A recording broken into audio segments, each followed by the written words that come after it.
So today we are going to start with the PS5 controller. So I got a PS5 controller. We're going to be doing a kind of a Batman Joker theme on it, and I thought it might be a little fun to do a PS4 controller breakdown at the same time, just because the PS5 controller is new. The teardown I don't think is going to be super difficult, but I thought it might be kind of fun just to see the two beside each other as we take them down. But the majority of this video is really going to be about just some of the basic processes that I go through when I'm actually doing a design on one. So here we go, we got our PS5 right there, and PS5, PS4. So they're probably seeing a lot of videos. There's a lot of really major tech blogs and all that. That is not me, that's not what I'm doing. But I thought it'd be fun just to compare the two while we were at it. That being said, one of the things I really love about this guy from a design standpoint is that this front panel we're going to be removing, and I can decorate that completely separately from this panel, the touchpad, that panel, and of course the back. I've had a lot of people ask me about painting the back because of the little texture on it, but the texture is so minute that it's not going to affect anything. You won't even know it's there. On a PS4 controller, much like an Xbox controller, you just have the front panel, back panel, and of course the touchpad.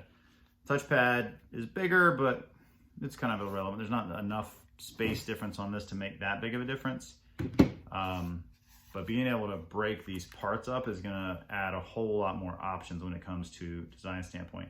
Also, an interesting factoid is that the toggles on these are the same. So this has got a new texture on it, but they're the same height, they're the same size, and they actually use the same joystick inside. So they're actually completely interchangeable, which I thought that was kind of interesting.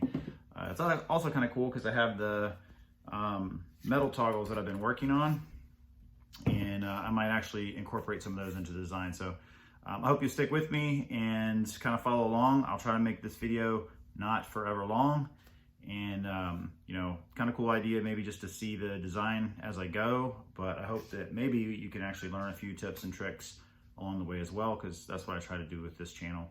So stick with me and we'll see what we got. Thanks so much. Okay, so here we go. We've got the PS5 and PS4 controller. I figured we'll set this one aside. We'll do a quick breakdown of the PS4 controller, and because there's like umpteen videos out there of how to take these apart, I'm just gonna break it down in fast speed, and then we'll look at it broken down next to the PS5 controller, and we'll do the same thing on that one. So here we go.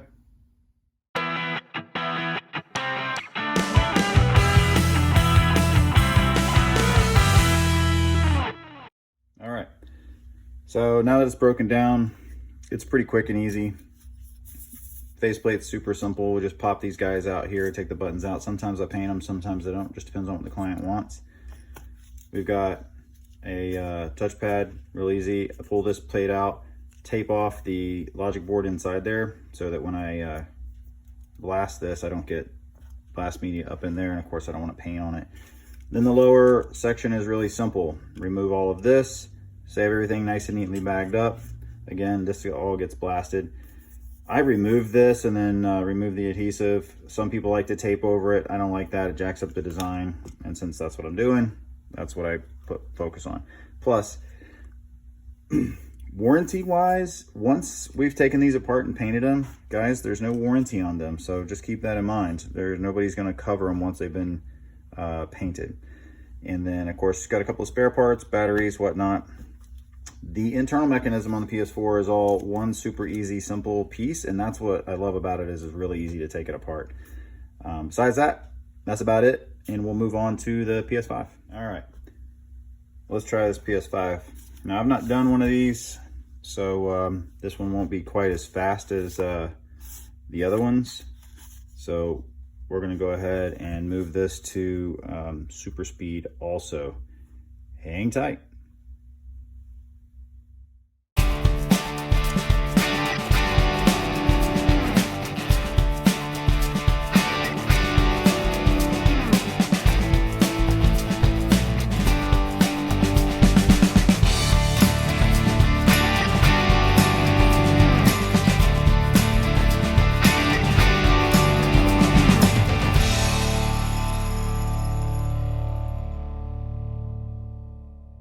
Okay. Substantially harder to take apart than this guy. Way harder. But not too bad, as long as you take your time. A couple of things that I wanted to point out, and if you watch any of like the real teardown videos, you don't have to desolder the rumble packs. I've seen several videos where they desolder the rumble packs to take them all out, take the rumble packs out. You don't need to do that in this case. You just need to be really careful, very much like an Xbox One controller. You can fold this out of the way. One of the biggest differences from this versus this guy is this is all together, and I only have to remove a couple of things. This has multiple ribbon cables in the front. You've got your little mic right here.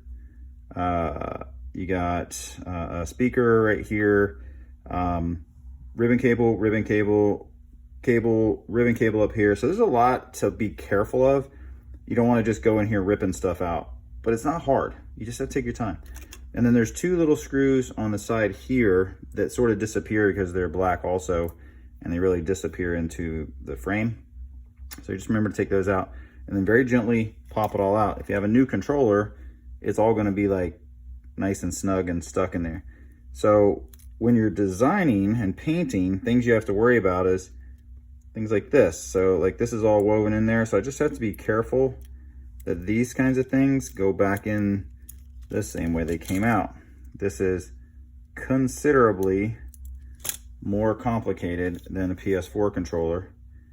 Lots of little parts there. This pad actually is going to come out in a similar fashion, but I think that I'm gonna have to remove these outer pieces here first. We'll do all that, we'll get it out. But we have a back, your main face, so these two panels I can play with, and then the touchpad I can play with, and then you have the front panel, which is very flimsy, so you have to be really careful not to snap these ends off. But I can totally do some cool paint work with that, so I'm excited. So we'll get rolling. I'll get these all cleaned up. We're gonna put them in the blast cabinet. I always blast mine. It gives me a really nice even base. And then I'll try to show you a few shots of actually spraying, and I'm gonna do some gradients on here. And then we'll try to break down some stencil work. So hope you stay with me. The first color we're gonna use on here, because we're doing the Joker, it's gonna be a really, really bright pink. Geez, really bright green. So I like to start with a really light coat, and we're gonna go all the edges. You always want to make sure you work your edges before you do your main surface, because if you try to do your main surface and then come back and do your edges, you end up with an overspray, and it always will leave kind of a dry spray for you. So you get your edges worked first, and then you can go back nice and easy. And I'm only gonna just put a tacky coat, just let this get a little tacky, and then I'm gonna come back to it. Now the paint that I'm using is a 2-part paint by Duracoat. It's very durable, but once we get it going, we just want a nice light coat. We'll give that, I don't know, 5 minutes give or take to dry up, and then I'll go back and I'll put 2 nice clean coats on it. Once that tacks up, then we'll come back and we'll add the purple. So I'll come back when I'm ready to add the purple.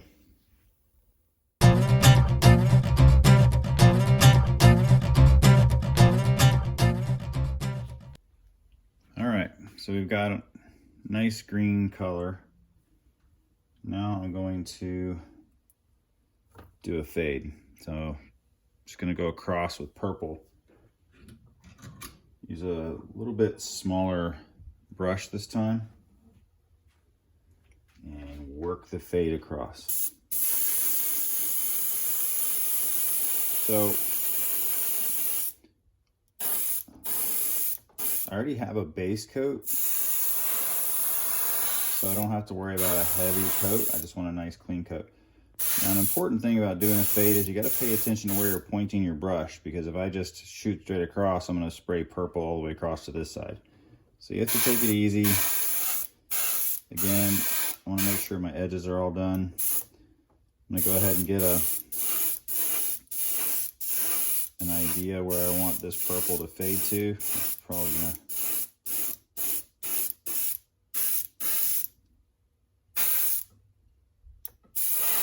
So to get this side edge, I'm just having to be careful because I don't want to spray it all the way across.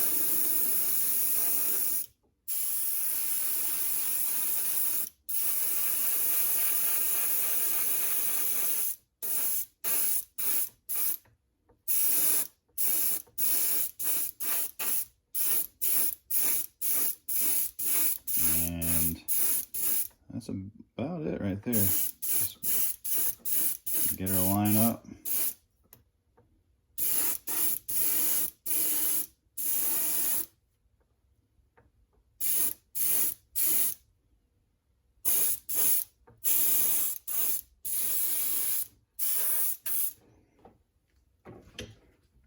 That's about it. So that's my fade. So once I come back with the stencils will go over the edge of it here. And they're going to lay all the way around, and then we're going to hit this with black. So when we pull it out, all we'll have are just the fade to show me where the letters are from the stencils. And so that's that. All right. So changing my plans a little bit on this design. So we're going to go with a black base coat. As we're doing Batman, I was thinking about doing the blue and yellow, but after doing the purple and green, I think it just might be a little bit too loud. So I'm not going to paint this whole thing in real time because that'll get monotonous as hell.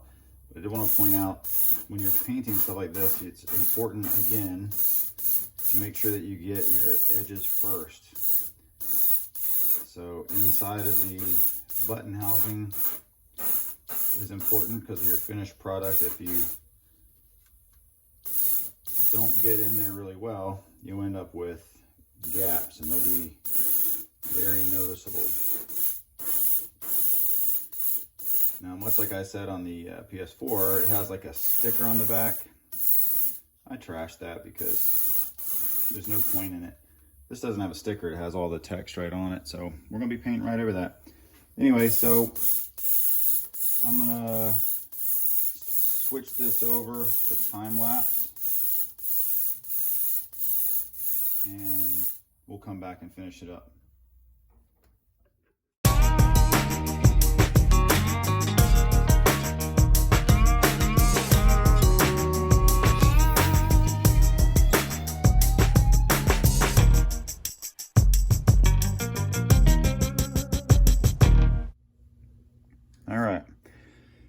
So we're going to do some stencils on this part.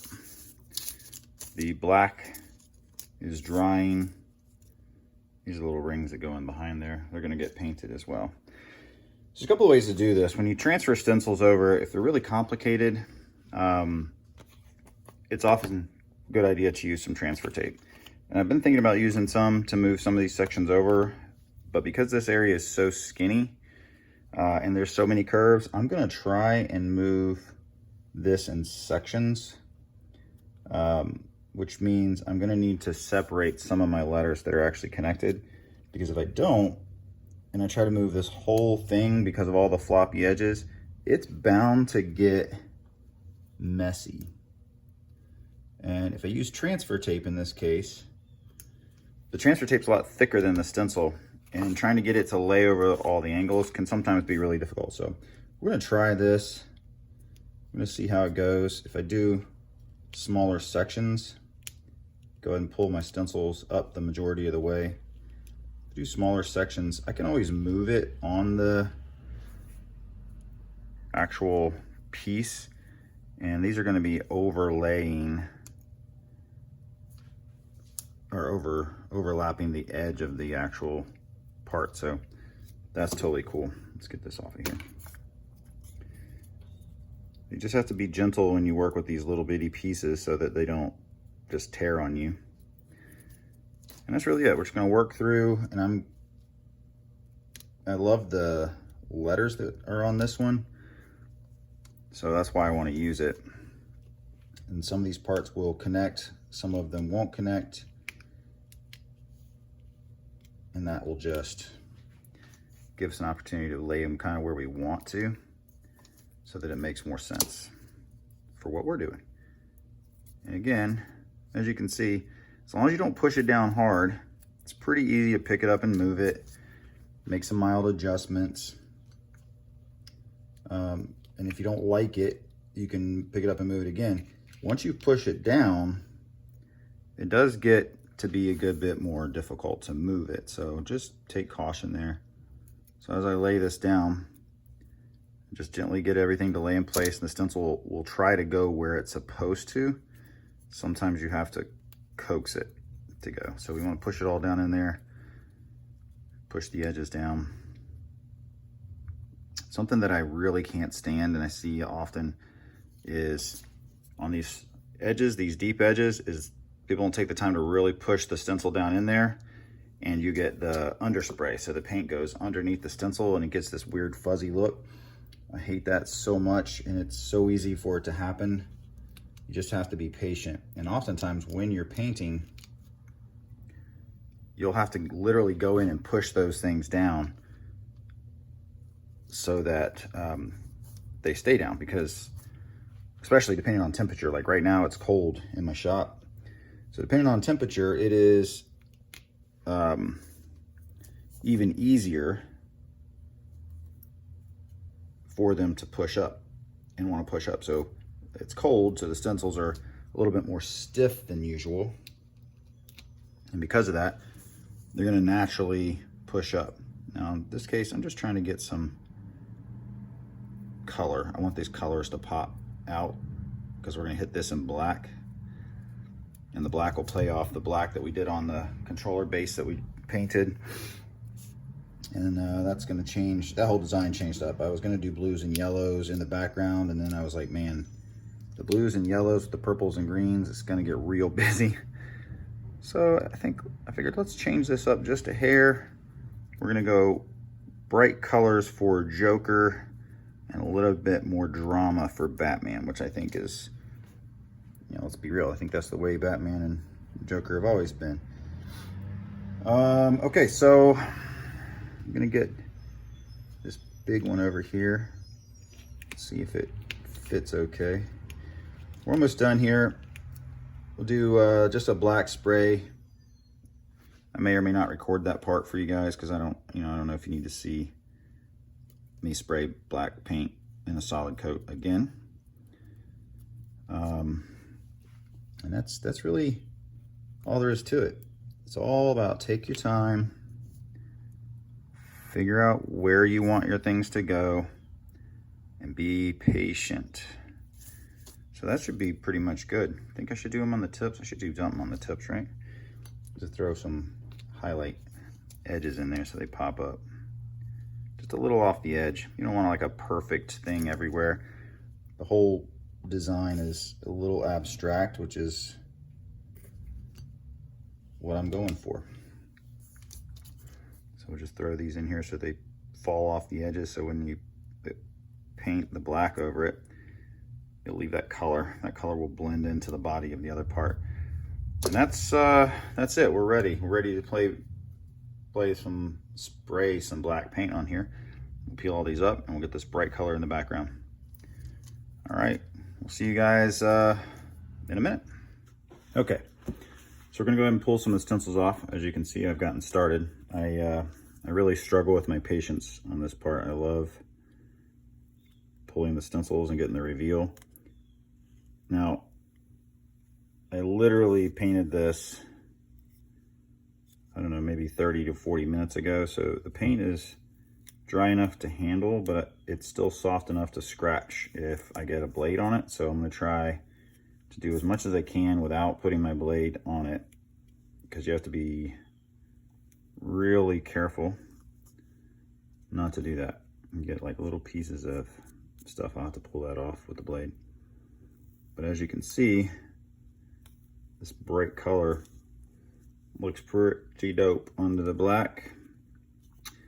And the idea is adding the black to kind of dumb the color down a little bit so it's not overwhelmingly purple and green, which is, you know, there's a bunch of different ways to go about it. So everybody's going to have their own way to do stuff like this.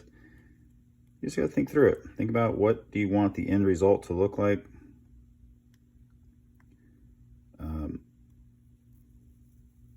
And then go from there. So you guys get the idea.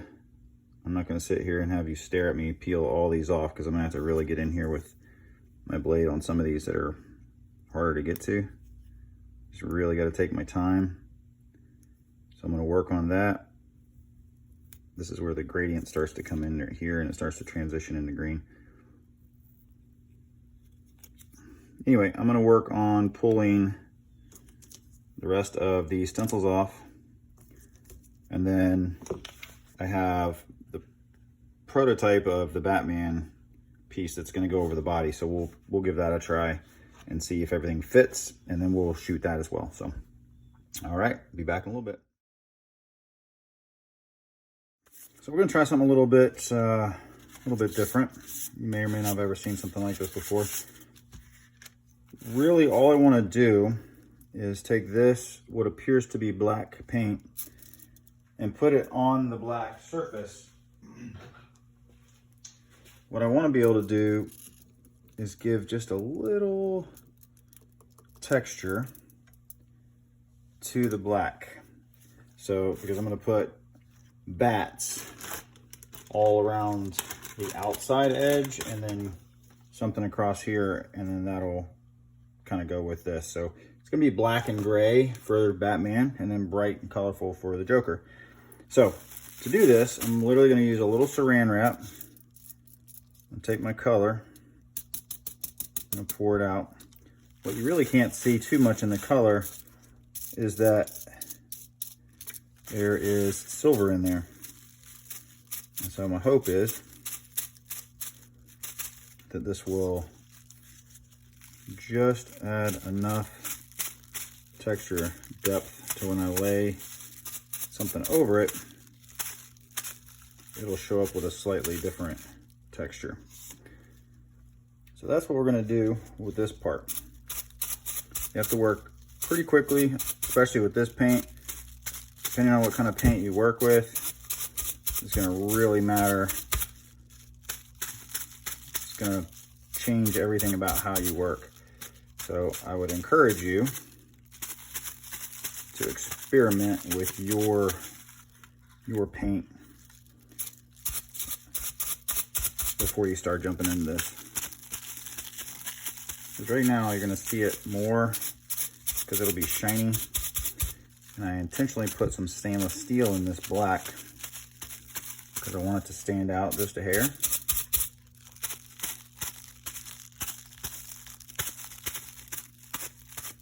And when I lay down my stencils, you'll only see just the edge. So you can sort of start to see it. Now as this dries, which it'll dry pretty quickly here, we'll be able to see a little bit better idea what it looks like.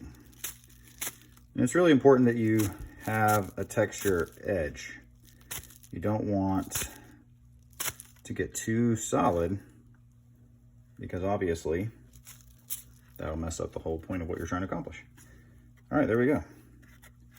So just a little something to show you. We're going to add this in. So when I go lay my stencils over it, that'll show through. Now the body of this is going to get a gray tone over it. So you'll just be able to see a hint of this through the bat. So if all goes well, this will look good. Hopefully it doesn't look like crap. Anyway, there is our touchpad. Cool. Just a little tip. Way to take it to another level. You can do this with multiple colors. However you want to do it, you can layer 2 or 3 times. Have fun. Okay. So we're ready to put some stencils down.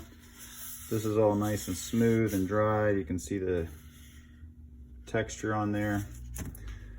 We're going to do the touchpad first. I've got it taped down so that it doesn't move on me. It also gives me a little bit of a straight line. I'm going to pull the stencil off right here. Anybody else find it funny that I stop talking every time I have to concentrate on something? All right, so I'm going to pull this stencil off. Hopefully it will come off nice and smooth for me. I use a fairly low tack. I think it's actually a medium transfer tape, because it can make it a little more difficult to take them off of there, but it makes it a lot easier to actually transfer to the surface without peeling my stencils up. Because sometimes, and you can see in this one, I'm actually going to be using a stencil that has some really fine edges, so I want to be able to peel this up without pulling up all those fine edges. This actually isn't too bad compared to, looks kind of cool in yellow.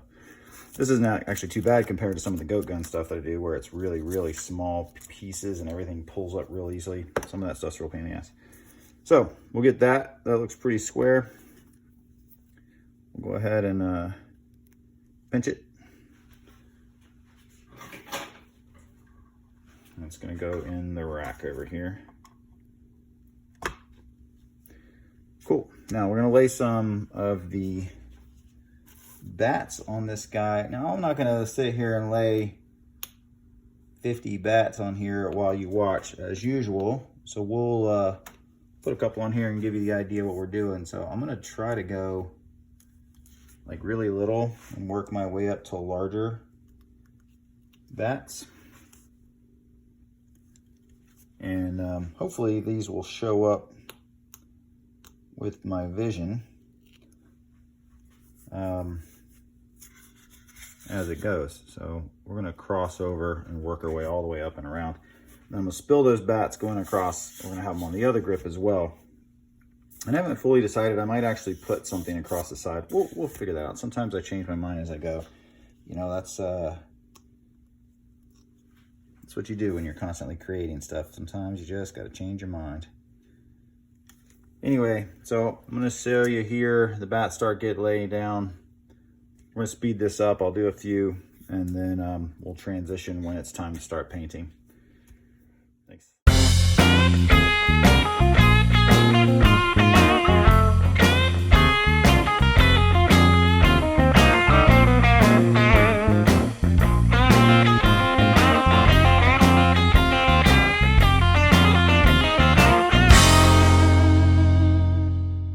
Okay, so stencils are down.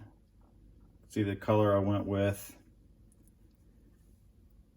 I think it'll look pretty good. Hopefully there's enough difference between this and that texture color I chose. I think they'll be okay. But what I wanted to show you was I'm gonna speckle this. There's a few different ways you can do it. I use a dollar store toothbrush. Flick off the excess, and then I literally am just driving speckles where I want them and how I want them. I really like speckles, especially if you do like over distressed. In this case, I'm just using it to get a little extra texture. You'll actually be able to feel these ever so slightly. And then once you take your stencils off, reduce some of the pattern on it. Let's see if I can get a good shot of that. See how the speckles show up. They'll all dry. They'll blend into the color a little bit, just enough to get a little texture. So just one more little tip. You'll see this on some of the stuff that I do. I do it a lot on the guns that I work on, especially if I'm distressing it first, then I'll go back in and add the speckling. But I'm hoping this will just give us a little extra character to what we're working on here. So that is almost ready. This will have to dry for a couple of hours, and then we can remove some stencils and see what we got. All right, so the main controller, still gonna get some color across the back, so we're not gonna try and mess with that one right now. But I did want to go ahead and take the stencils off of here so we can see. I don't know if you remember earlier in the video, I talked about being impatient. This is my favorite part of these projects, is removing the stencils. I do get a little impatient, and if you're not careful, You will pay dearly for the impatience by scratching your project. Now, to be perfectly honest, it's easy typically to just go back, depending on what you're working on. You can go back, like, you can always repaint something, but a lot of these projects, there's custom colors. So the texture that I put in the background is a custom mix. This silver gray that is on the top is a custom blend of titanium, combat black, and a touch of white to tone it down. So going back and repainting one part would be nearly impossible to get it to match. So let's not scratch it. But I did want to have the reveal of what this is going to look like, because this will give you a pretty good idea of what the color in the background will do. And this is going to take longer than I wanted, so I'll be right back. So here you go. So you can get a good idea. You can see the texture on the black. In the light, it'll catch the light with that gray background. I think that's going to look good when we're all said and done. Moving on to the next stage. We got the stencils off and all the way around. Now I got to add one more piece on the bottom. So kind of was thinking, since I'm going to be bringing this bright color on the front like this, I wanted to bring some of this purple and green to the back. And you can see the yellow under there. I thought a little old school yellow from the Batman belt would go in there. See if anybody even picks up on that. This is where it changes up a little bit on the stenciling. So you have your standard stencil, like I did with all this stuff, where you would lay it down, you spray over it, you peel it up, and the color is behind it. But in this case, because all the color is already laid, I need to lay this in here, and then I'm going to have to tape off everything around it and then spray my color, and I'll do a green base, just like we did with this guy, and then I'll go back in and I'll fade the purple, I guess, yeah, from right to left. So that's what's going to go on here, and so you have to basically weed out all the actual lettering so that when you lay it all down, as you can see, some of these are very stubborn. It's also cold in my shop right now, and so stencils don't behave as well in the cold. They get kind of stiff sometimes too. So we're going to try and get this to line right up on the bat here,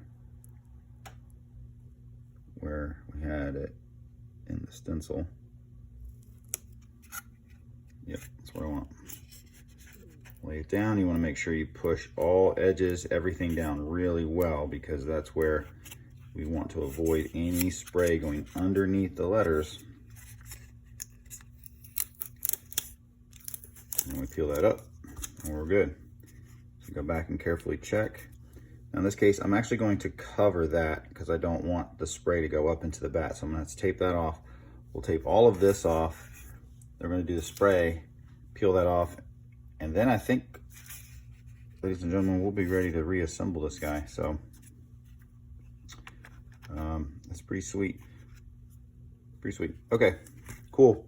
I'll be back shortly. Cool, so let's pull the stencil off of this guy. Now, I did just do this, so go right back to my level of impatience with stencils. So I'm trying to be real careful getting the edge of this up, but should be okay. So the purple and the green is still very soft, so I'm just gonna see what it looks like.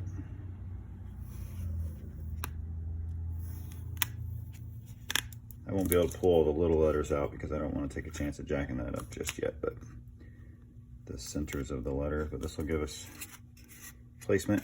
which I think we're in good shot here. Let's pull this last little tab up.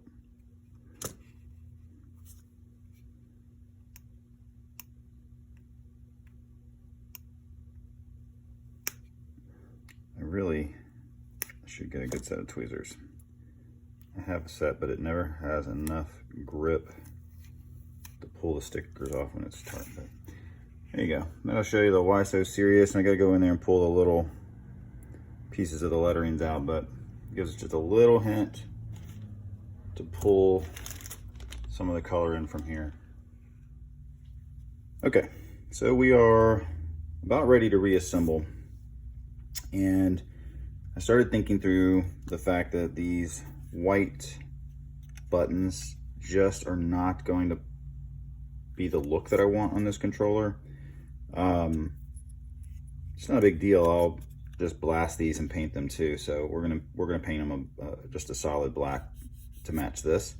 Not a big deal, but I figured I might take a moment just to kind of show a couple of things.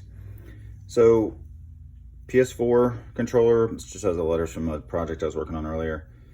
Everything about this is pretty much identical in fit. So it fits in, the pad fits in with no problem. Functionality is fine. However, there is a small tab on the white one, and that tab fits down inside right there. So I don't know exactly what that will affect at the moment, but I looked at the board where it goes. I don't really see a place where it would make a difference. So I don't know, but I'm not going to chance it. We're just going to be painting this guy. The other thing is, if you look at all of the buttons lined up right here, you'll see that they pretty much match up, but they made some very minor changes. And this is the only thing I can think here, is that they really didn't want people to use this previous buttons. I cannot think of another reason. But if you look at the legs on the sides, they slightly canted one leg on a couple of these buttons. Same thing with the square here.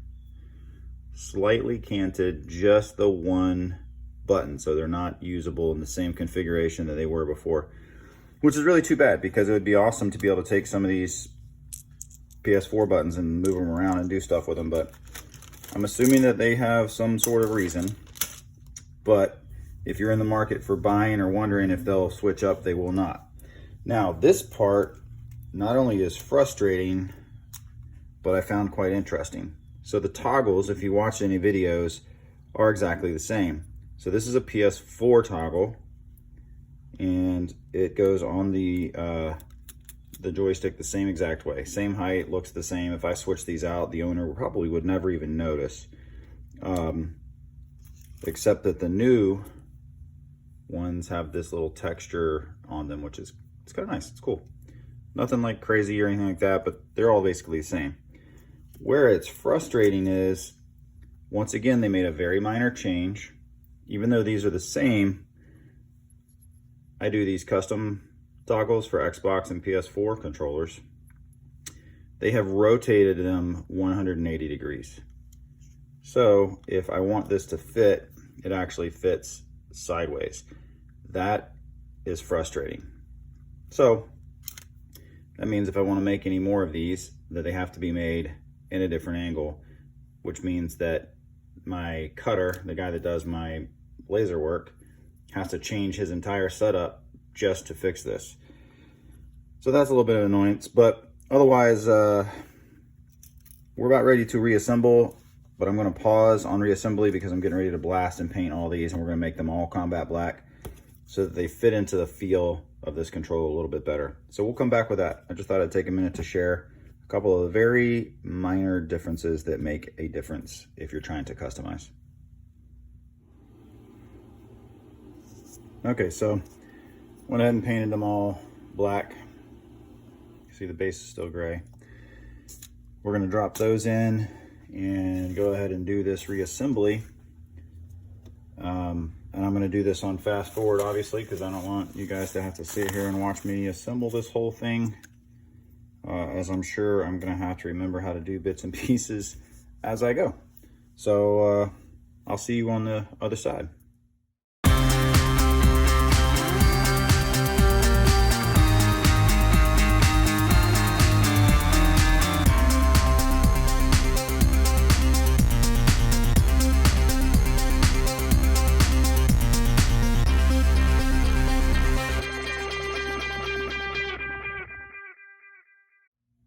All right, here it is. The Batman Joker PS5. Why so serious? Really, definitely a little more challenging, but I really love this controller for design aspects. It really allows for a lot more design built into it. I appreciate you guys if you made it to this point. It's quite a long journey, a long learning journey for me too, as I had to learn all new steps for this controller. But I think painting the buttons black was the right step because it fits in much better. So hopefully the client loves that. Anyway, thanks so much for hanging tight. I do hope that you guys enjoy what I'm doing. And as always, if you like and subscribe, that helps me out. So I appreciate it. And until next time, talk to you soon.